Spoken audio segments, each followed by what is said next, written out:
Amém, queridos? O tema dessa mensagem é a Páscoa em 3 perguntas. Se nós respondermos essas 3 perguntas, nós vamos começar a experimentar em nossas vidas um mover sobrenatural muito poderoso. E o que é um mover sobrenatural, irmãos? A gente acha que o mover sobrenatural é um arrepio, é uma rajada em línguas. Não, irmãos. Mover sobrenatural é simplesmente o fato de você viver nesse mundo caído, depravado, detonado, arrebentado e ser abençoado. Só isso já é sobrenatural. O fato de você viver com Jesus, da sua família viver com Jesus e seguir os caminhos de Jesus, o tempo que estamos vivendo, já é sobrenatural.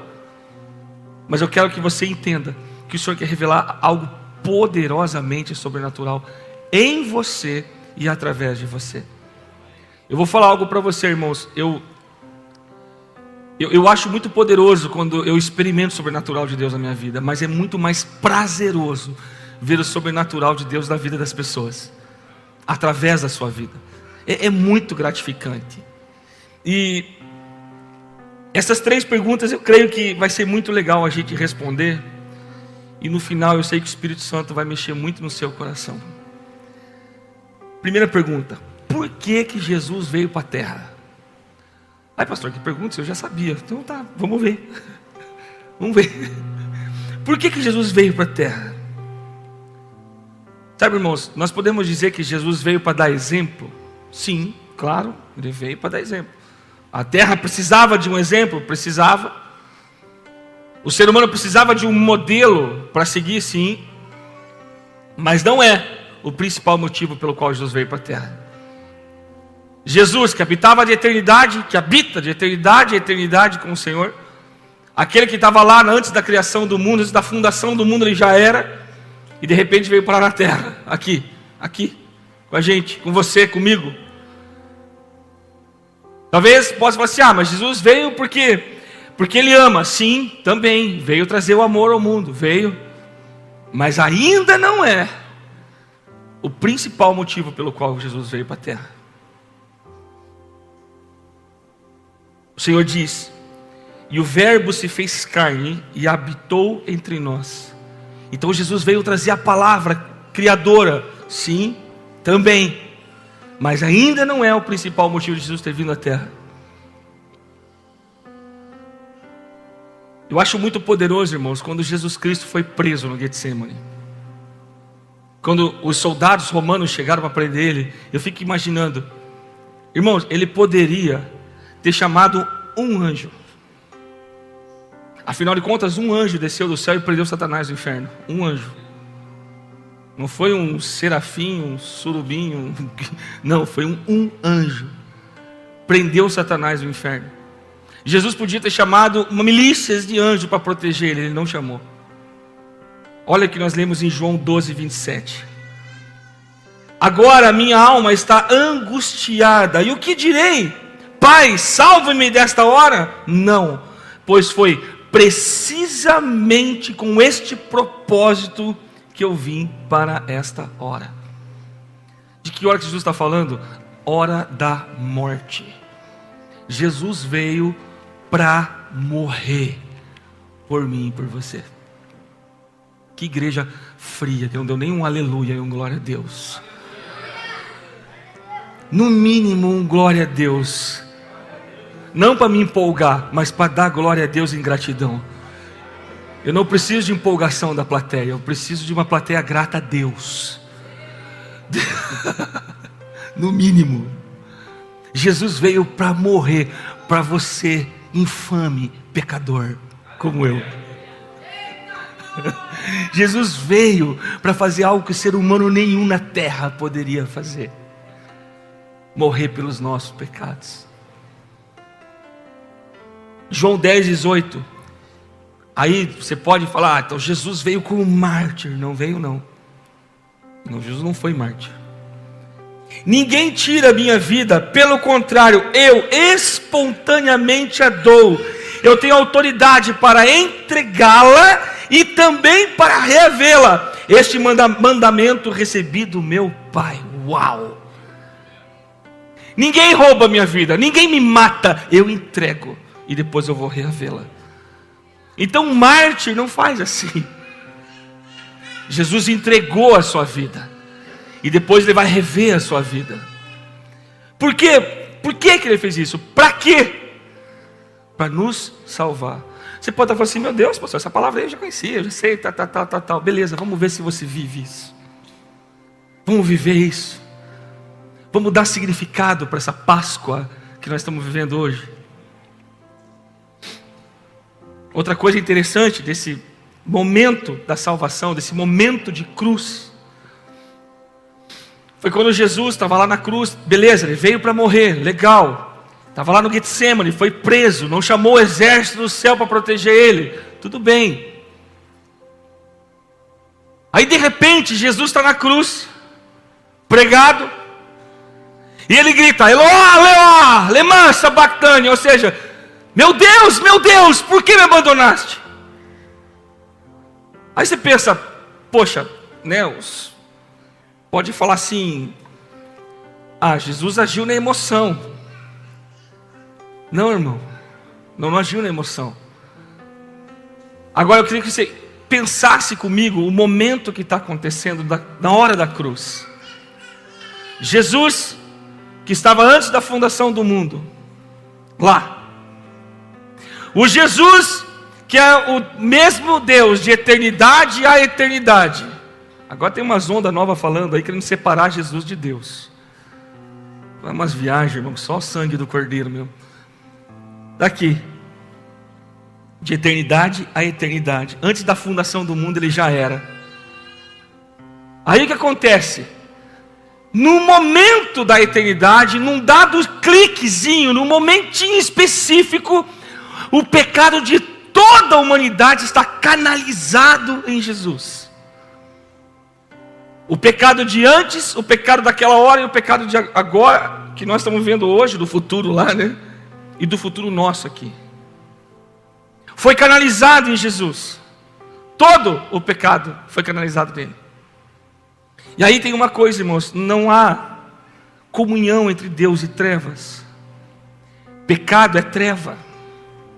Então neste momento, o Deus habitando como homem, 100% Deus, 100% homem, naquele momento em que ele está ali na cruz, todo o pecado da humanidade estando sobre ele, o 100% Deus sai dele, fica só o 100% homem. Porque não coabita Deus e pecado. Então naquele momento, Jesus foi separado da divindade por um único momento, durante toda a eternidade. Então de repente, o homem Jesus fala, meu Deus, por que me abandonaste? Ele fica impactado com aquilo dali. Eu não sei você, irmãos, mas quando você começa a se aproximar de Deus, não para pegar na mão dele, para pegar as coisas dele, como se Deus fosse um supermercado, mas para conhecer o caráter e o coração de Deus. E assim, mesmo tudo arrebentado, a gente se aproxima como um filho diante do Senhor, para conhecer o coração dele. A gente consegue ter uma noção, pelo menos uma pequena percepção, do quanto isso é poderoso. Que momento é esse? Meu Deus. Agora, por que ele tinha que fazer isso? Por que aconteceu esse momento específico? João Batista disse, eis o Cordeiro de Deus, que tira o pecado do mundo. Sabe, queridos, olha aqui para mim. Ele não pagou o pecado de alguma coisa. Ele não pagou um pequeno pecadinho, não. Ele tirou o pecado do mundo.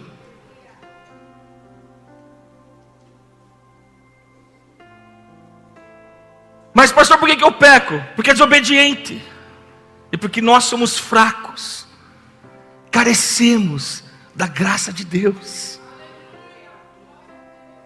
Precisamos de Deus. Agora, escravo do pecado nós não somos mais. porque o Cordeiro de Deus tirou o pecado do mundo. O castigo que nos traz a paz estava sobre ele. A ira de Deus foi sobre Jesus naquele momento. E agora, irmão, talvez você fique escandalizado com o que eu vou falar. Jesus não nos salvou do diabo. Jesus nos salvou da ira de Deus. E quando nós lemos o que nós lemos semana passada, eu toquei é que não está no esboço nem no PowerPoint, daí não quero entrar lá. Mas nós vimos sobre o filho da obediência e os filhos da desobediência. E os filhos da desobediência atraem o quê? A ira de Deus. Ah, mas o meu pai me ama, mas Deus não vai fazer isso comigo. Não, Deus não vai fazer isso, realmente não faz. São as nossas escolhas que fazem, que atraem a ira de Deus de volta. Quando eu nego o sacrifício que Jesus fez para mim, me abraçando voluntariamente com uma vida de pecado de volta. Voluntariamente, eu sei que é errado, mas é bom. E irmão, tudo que alimenta a carne é bom. Quem gosta de lasanha? Aleluia. Se você comer só lasanha 3 vezes por dia, o que vai acontecer com você? Vai entupir tuas vezes, você vai morrer. Vai morrer. Tomar os detox. Qual que é o detox da alma, irmão? Na minha concepção, o detox da alma é adoração. Está angustiado, irmão? Vai adorar.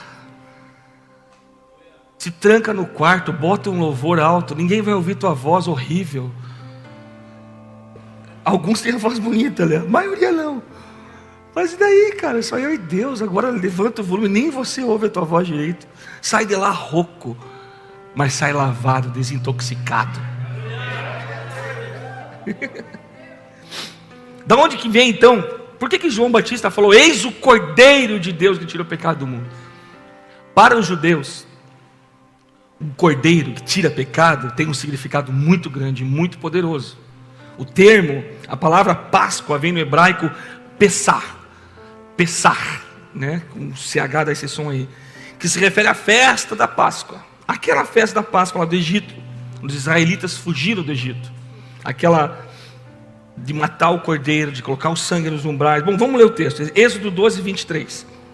Quando, porém, enxergar o sangue na viga superior da porta, Êxodo 12, 23, e em ambas as ombreiras, o Senhor passará por cima da porta e não permitirá que o destruidor entre na casa de vocês para matá-los.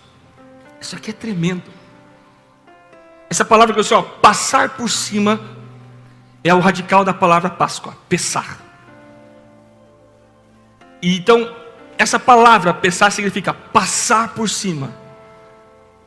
Quando eu entendo a Páscoa, quando o João Batista falou assim, esse é o Cordeiro de Deus que tira o pecado do mundo, eles sabem do que eles estavam falando. Os judeus naquela época falaram assim, meu Deus, esse é o Cordeiro que vai passar por cima do pecado da humanidade, que vai passar por cima da ira de Deus e vai salvar a humanidade. Isso é muito poderoso, querido, muito poderoso. Agora, tem um detalhe aqui. Quando você lê os textos lá em Êxodo certinho, você vai perceber que existe uma ordenança, uma forma de fazer. Deus instruiu a pegar o cordeiro, sacrificar ele, pegar o sangue, passar nos umbrais da porta. Irmãos, umbrais da porta é algo muito sério. Os umbrais da porta fala de estrutura. Eram 2 colunas fortes e uma travessa, uma viga forte apoiada naquelas estruturas, e toda a estrutura está apoiada nela. Então você vê a pedra fundamental da casa e você vê a pedra angular da casa. A construção é feita de tijolo amarrado, de pedras amarradas. A porta é um lugar de decisão. A porta é um lugar onde os escravos, quando eles resolviam seguir o seu Senhor, mesmo recebendo a sua liberdade, eles tinham a sua orelha furada na porta. Quando uma família decidia a venda, a compra de uma propriedade, as coisas daquele tempo, eles decidiam tudo isso diante dos anciãos na porta.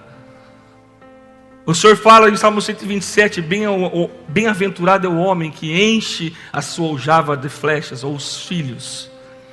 Não serão confundidos quando lutarem contra os seus inimigos à porta.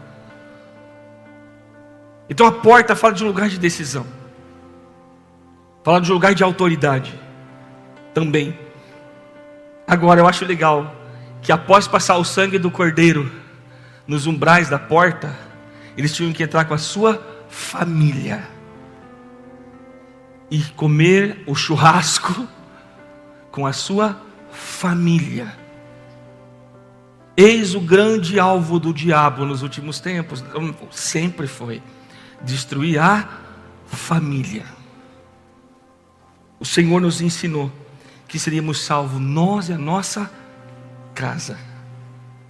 Então por que Jesus veio? Para morrer e nos salvar. O pastor já sabia, que bom. 2. Como então podemos ter certeza que Jesus ressuscitou? Às vezes você vê uns negócios, né, irmão, meio estranho. É só a internet. A internet é inacreditável. Você vê de tudo na internet. Você acha de tudo lá. Mas às vezes você vê uns caras falando assim: não, Jesus não existiu, não tem prova. Não, Jesus não nada. Sabe, queridos, nenhum erudito sério, nem historiador sério, de verdade, arqueólogo sério, renomado, nega a existência de Jesus. Até os ateus, historiadores e estudiosos ateus, entendem que Jesus existiu. Jesus é mencionado por esses historiadores. Quer ver, ó, Cornélio Tácito é um cara, o que a gente mais ouve falar é o Flávio Joséfo, né? Mas Cornélio Tácito, 55, ele viveu do ano 55 ao ano 120. Ele fala, considerado um dos maiores historiadores de Roma.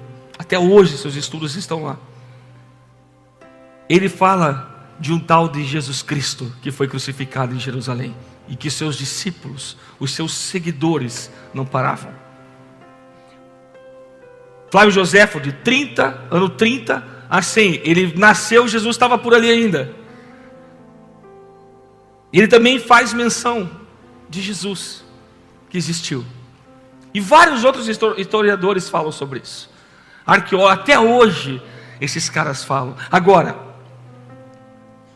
o que eu queria falar com a gente? Tá, pastor, mas isso aí são historiadores, né? E os caras nem são cristãos, tudo bem. A minha pergunta que eu faço para mim, que eu fiz para mim foi: como que você acredita nisso? Por que eu acredito? Porque essa palavra diz. Ponto.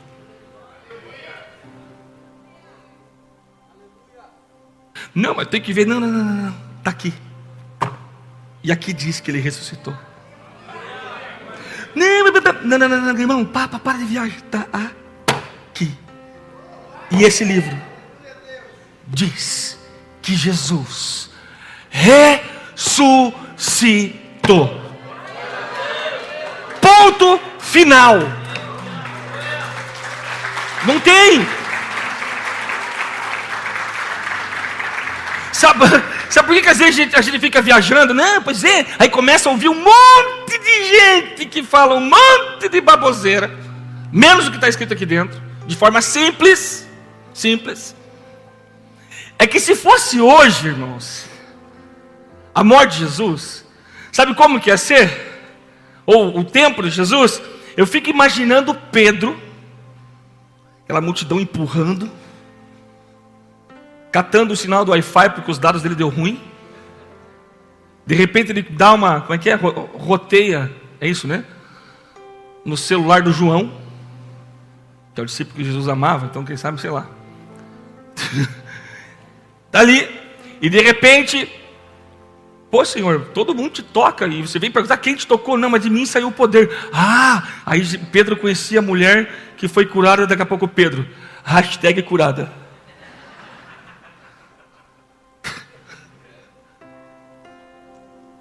Ou Pessoal, estamos numa live aqui agora. Quero mostrar para vocês o que está acontecendo. Presta atenção, registra aí.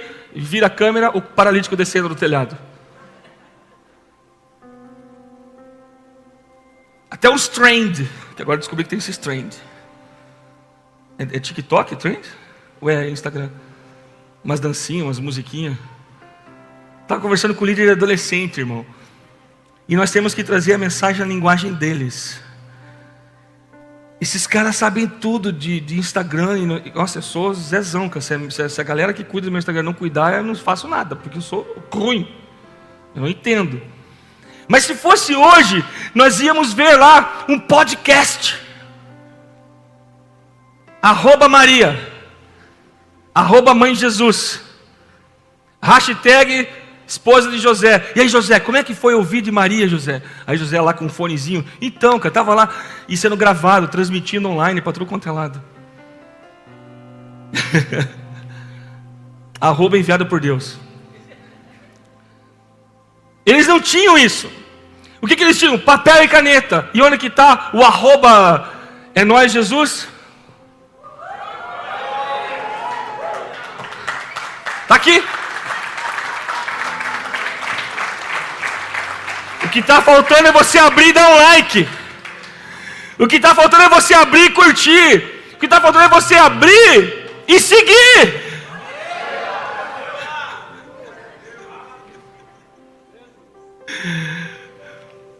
A gente segue tanta coisa, como vamos começar a seguir os relatos do momento mais poderoso da humanidade, irmão. O momento em que Deus decidiu descer à terra e resgatar a humanidade da forma decaída que ela vivia. Você consegue compreender isso? Então, como que eu creio que ele ressuscitou? Além dos documentos desses historiadores, é porque a Bíblia diz que ele ressuscitou. E ponto final.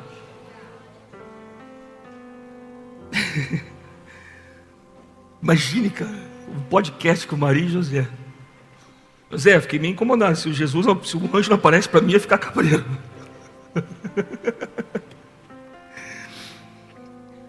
Como que eles registraram isso? Atos 3,15. Pedro, naquele mover que ele estava cheio do Espírito Santo, tinha ressuscitado aquele paralítico lá da porta.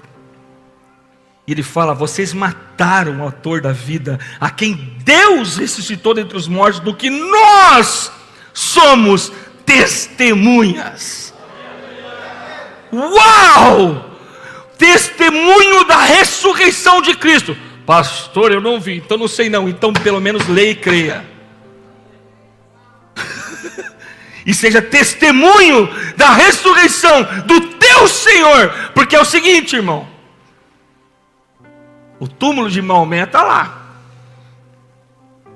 com o cadáver do homem. Não estou desrespeitando a religião deles, estou falando que está lá. O profeta deles está lá, Medina. É isso, né? É. Estão rodando em volta lá. O Buda foi incinerado e as suas cinzas foram espalhadas por 9 cidades da Ásia. Mao Tse Tung. Não sei onde que é, mas o túmulo dele está lá, com o cadáver dele dentro. O nosso Jesus, o túmulo dele está lá, mas está vazio. Ah, mas por que você crê? Porque eu creio. Porque o testemunho de Cristo é o espírito de profecia dentro do meu coração. E eu vou caminhar por essas ruas dizendo que eu ando sim, crendo no meu Senhor que vive hoje e para sempre. E ponto final. Aleluia. Ah, mas uns vão dizer assim: foram os romanos que roubaram o corpo de Jesus. Irmão, se tem um povo que queria encontrar o corpo de Jesus, eram os romanos. Afinal de contas, era rei coisa nenhuma. Está aí o corpo do homem. Se tinha alguém que queria encontrar o corpo de Jesus morto lá, eram os romanos e os farinha. Os fariseus. Eles queriam muito encontrar o corpo de Jesus lá. Só que não encontraram. Ah, mas então foram os discípulos. Então tá. 11 caras, porque Judas já tinha, né?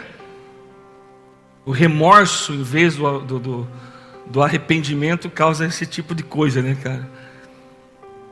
Foi lá, se rachou no meio. Judas já tinha morrido. Aí 11, cara, pescador, o outro cobrador de impostos, devia ter a mão bem lisinha. Pedro até acho que devia ser um cara um pouco mais forte. E vão lá enfrentar uma tropa de romano treinada para matar, só para roubar o corpo de Jesus. Não faz sentido. Mas pior que isso, sabe o que não faz sentido? É os caras depois serem pregados de ponta cabeça por causa de uma mentira. É os caras serem queimados vivos por causa de uma mentira. É os caras morrerem por uma mentira que eles sabem que é mentira. Não, irmão, não foi os discípulos. Foi o próprio Jesus, como esse livro aqui diz. Como essas palavras escritas nesse livro diz. Mas você tem que ver porque foi escrito por homens. Claro que foi. Inspirada pelo Espírito de Deus. Como que você afirma isso? Porque esta palavra aqui diz isso. Vocês estão entendendo? 3 perguntas sobre Páscoa. Se nós entender essas 3 perguntas, vamos viver de uma forma muito poderosa. Em tudo. Em tudo. Eu creio. Eles não iam morrer por uma mentira. Tomé, irmão. Irmão, todo incrédulo tem escapatória. Tomé, aquele que teve que tocar no lado de Jesus. Toca aqui, Tomé. Veja aqui, ó. Sou eu aqui em carne e osso. Toca. Meu Deus, meu Senhor, meu Deus. Foi o primeiro missionário na Índia. Até hoje existem cristãos na Índia que são descendentes dos cristãos de Tomé, que Tomé ganhou. O cara ficou tão impactado pelo que ele viu, pelo que ele presenciou, que ele não aguentou, cara, e foi falar de Jesus para o resto da humanidade. E os historiadores dizem que ele foi pregado com uma estaca na parede, ele foi estaqueado na parede, pum, com uma estaca. Por quê? Porque falaram que ele estava louco, dizendo que Jesus havia ressuscitado. Ele falou, mas eu vi, e eu não posso negar o que eu vi. Então você vai morrer, mate-me, mas não negarei a ressurreição do meu Senhor. O que nós temos visto, irmão? O que Deus tem feito em nossa vida? O que Deus tem feito na sua vida? Se você prestar atenção, já é motivo para você glorificar o nome do Senhor. Nós somos testemunhas da ressurreição de Jesus Cristo. Aleluia! João ouviu de Jesus: sim, estive morto, mas eis que estou vivo pelos séculos dos séculos e tenho as chaves da morte e do inferno. Terceira pergunta.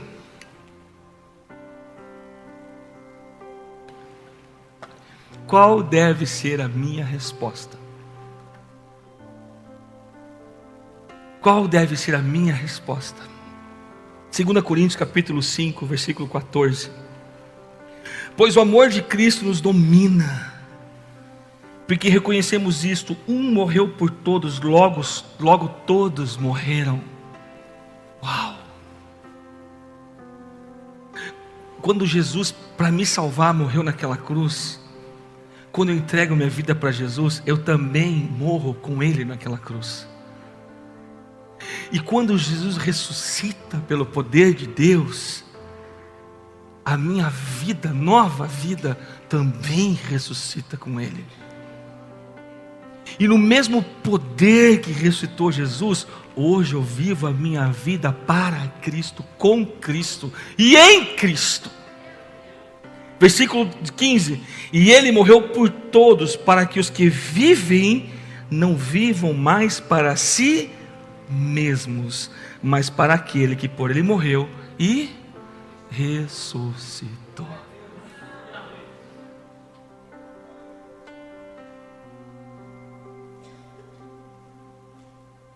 Irmão, nós não pertencemos mais a nós mesmos. Eu sou o dono, eu sou o senhor do meu destino. Não é não. Tu entregou a vida para Jesus, Senhor, o seu destino é Jesus. Eu sou dono da minha vida. Não é não. Foi comprado por bom preço. Sangue do Cordeiro de Deus. Nós temos que escapar dessa baboseira que está querendo colocar o homem no centro de tudo. Irmão, nós nunca fomos o centro de nada, exceto do amor de Deus. Do amor de Deus.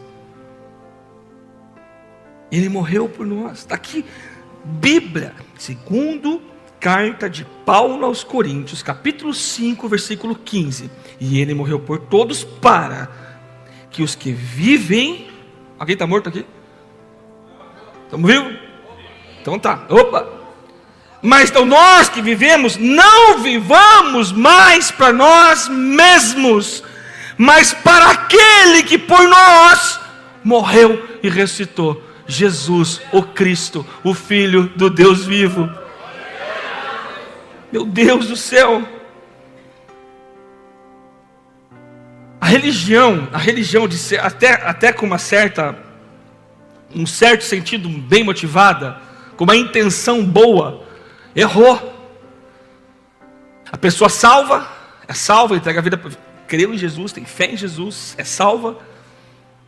Ela vai, começa a entender, se arrepende realmente do estilo de vida que ela vivia antes. O Espírito Santo gera aquela necessidade de arrepender.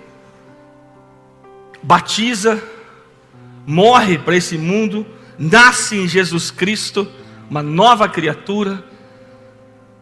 Essas coisas velhas se passaram, que tudo se fez novo. Lembra isso aqui? Uma nova criatura fez. E aí a religião começou, não pode isso, não pode aquilo, não pode isso, não pode. Começou, como eu falei, até com uma intenção boa. E tornou as pessoas tão presas quanto eram com o pecado. E não conseguem entender e viver uma vida realmente livre do pecado, porque aponta para o não pode. E o diabo vem e fala assim, pode tudo. Não, nós não podemos tudo, porque nós não vivemos mais para nós mesmos. Nós podemos tudo, sim, na vontade do nosso Senhor. Eu não peco mais, porque eu peco porque... Não, irmão, nós não pecamos porque a gente não precisa. A gente para de pecar, de ficar essa friagem, sabe? Nossa, pastor, você não peca? Peco. Hoje mesmo já dei feio na trave, irmão. Atitude errada, já tive hoje. Falta de domínio próprio. Nossa, pastor, santo, santa.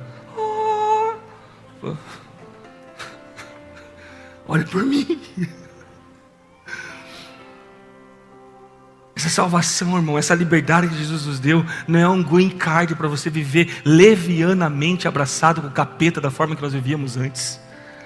Não, é o green card para viver a liberdade de não precisar mais do pecado, de não mais viver uma vida num padrão mundano, mas num padrão celestial. Porque eu não sou mais daqui. Nós temos uma resposta a este mundo, por isso que nós permanecemos aqui. Nós ainda estamos aqui, porque há uma expectativa da glória de Deus. A versão de Romanos 3:22 do livro é muito poderosa. Ela fala assim: esta justiça de Deus vem pela fé em Jesus Cristo a todos que creem.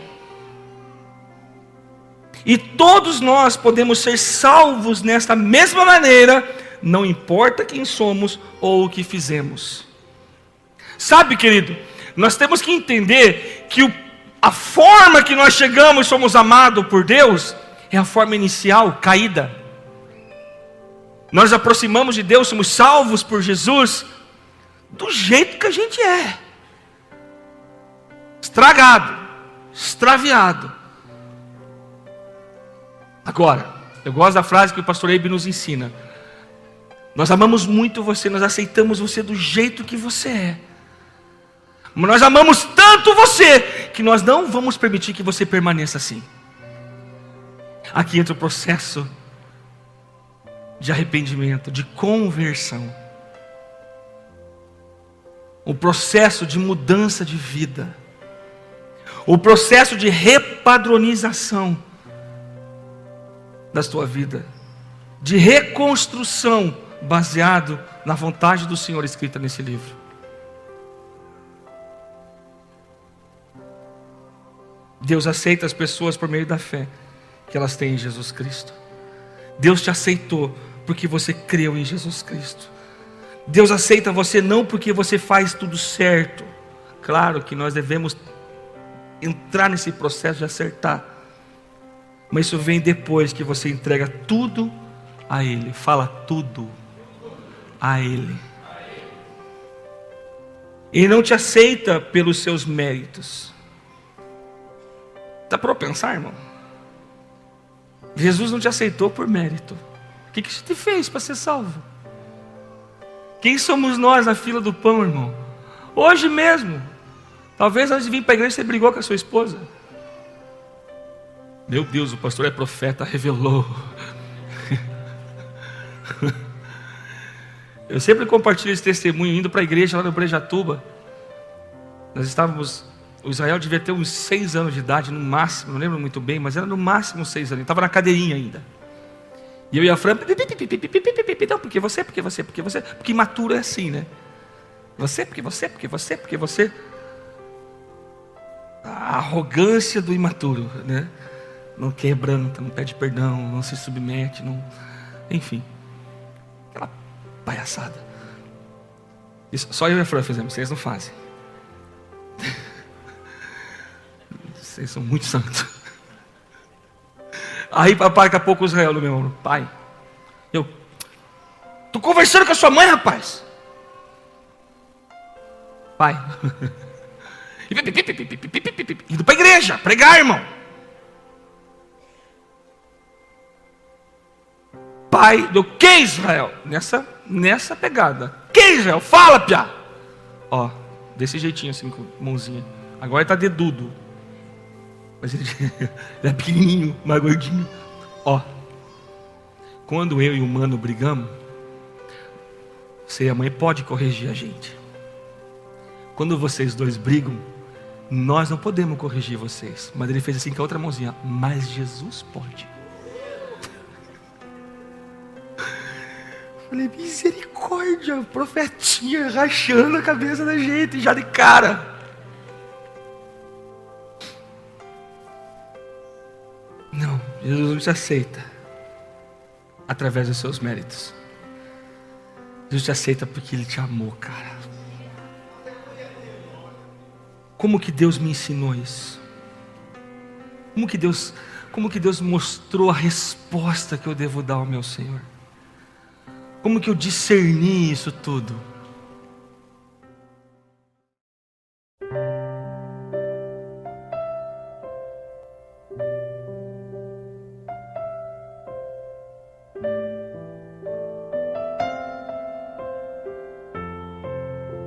Não compreendo os teus caminhos,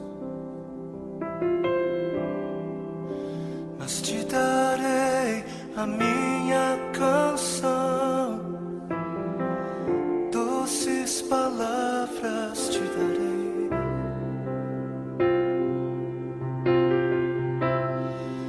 me sustentas em minha dor,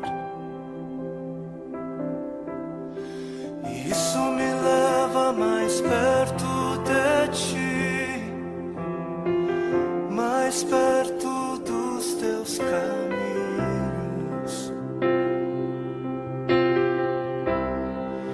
e ao redor de cada esquina, em cima de cada montanha, eu não procuro por coroas ou pelas águas das fontes, desesperado eu te busco, frenético acredito que a visão da tua face é tudo que eu preciso.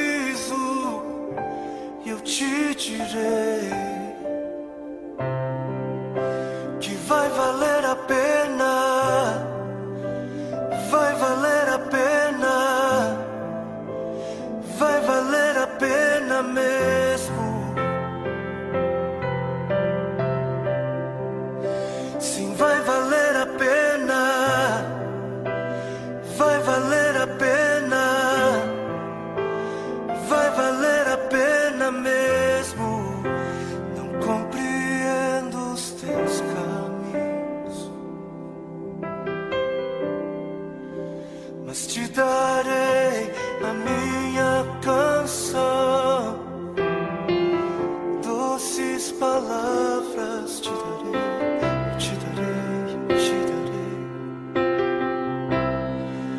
Me sustentas em minha dor, e isso me leva mais perto de ti, mais perto dos teus caminhos.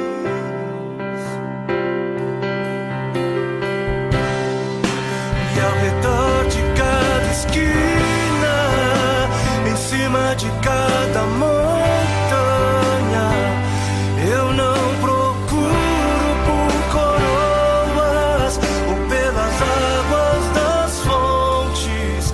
Desesperado eu te busco, frenético acredito que a visão da tua face é tudo, tudo, tudo que eu preciso. E te direi que vai valer a pena, vai valer a pena, vai valer a pena mesmo, eu sei.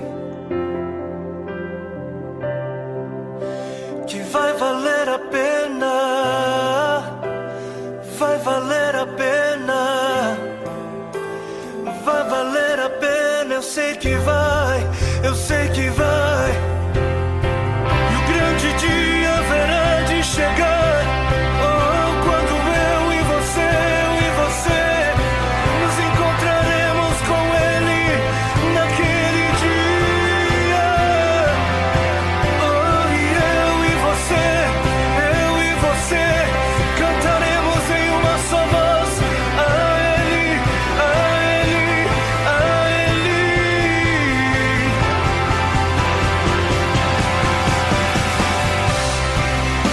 Senhor, valeu a pena, Senhor, valeu a pena, Senhor, valeu, valeu, valeu, valeu, valeu. Senhor, valeu a pena, Senhor, valeu a pena. Eu haverei de cantar ao meu Senhor quando o grande dia chegar, quando o grande dia chegar e Ele vem, quando o grande dia chegar, eu cantarei, eu cantarei, eu cantarei. Jesus, sim, sim, sim, sim, sim, sim, Jesus, valeu, valeu, valeu, valeu, valeu, valeu, valeu. Viver pra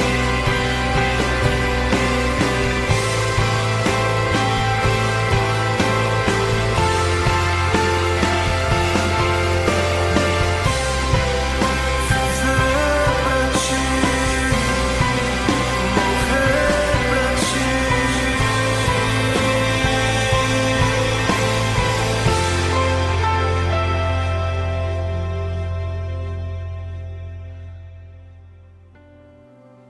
Ah, pastor, você quer pegar minha emoção? Não. Quero pegar tudo. Até porque a emoção ela habita na nossa alma, né? E o que vai para o inferno ou para o céu é a alma. Eu não sei, irmão, mas eu não vejo sentido bíblico e pessoal para eu ter entregado a minha vida para Jesus só para eu viver bem, só para eu ser abençoado. A maior bênção é a graça do Senhor em nossa vida.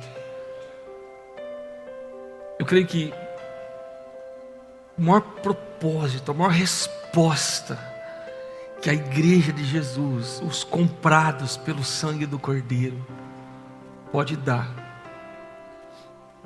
é não terem a sua vida preciosa para si mesmo,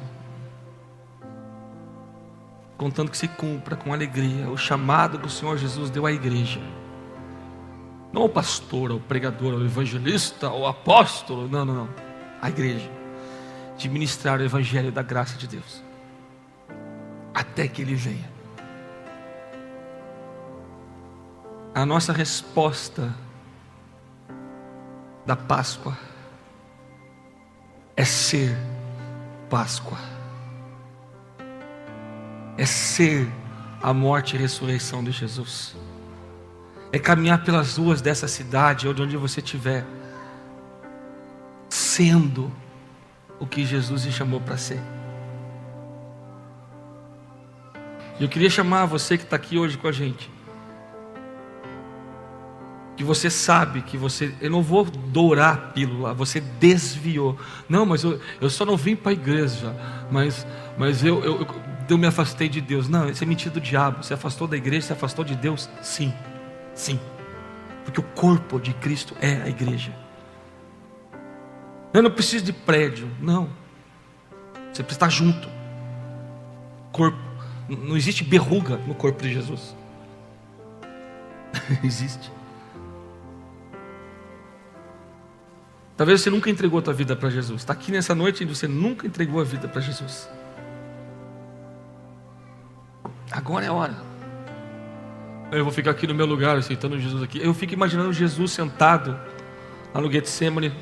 Ninguém me toque. Eu vou morrer na cruz aqui mesmo. Eu não vou carregar cruz nenhuma. Aqui dentro, eu já carreguei a cruz. Ele suportou a vergonha e o opróbrio por causa da alegria que lhe foi proposta. Qual a alegria que foi proposta para Jesus? Ver você sendo salvo, ver sua família ser salva e abençoada por Deus. Então sim, uma atitude de levantar e sair do seu lugar é necessário, sim. Pastor, isso não está na Bíblia. Na Bíblia fala que se eu crer com o meu coração e confessar que a minha boca, eu serei salvo. Certíssimo.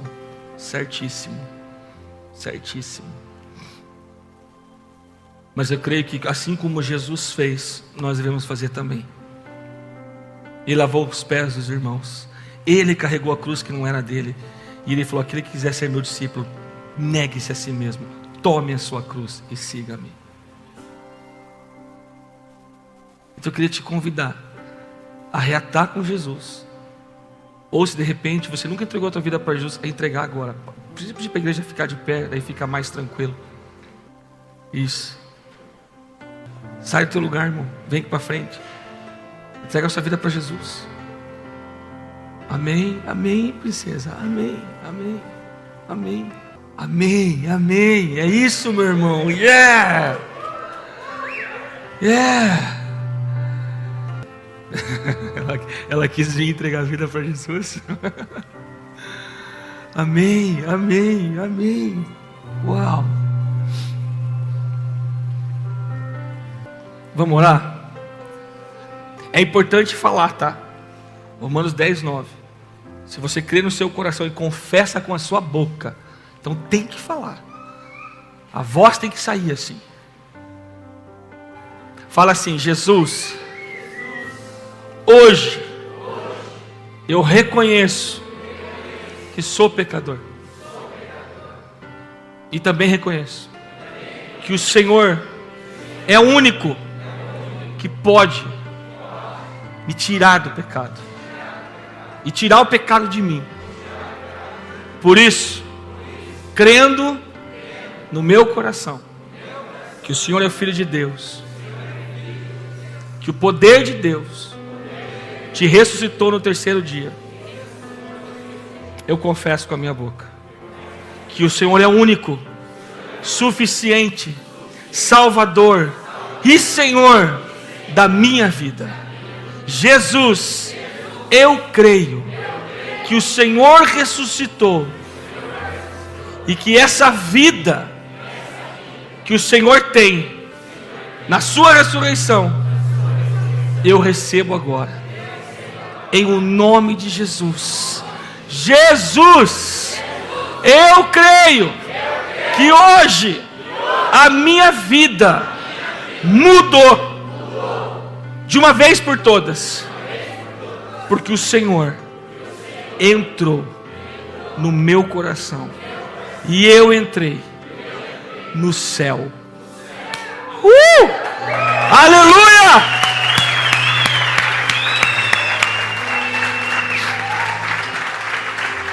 Aleluia! Deus abençoe, uma feliz Páscoa. Amamos vocês.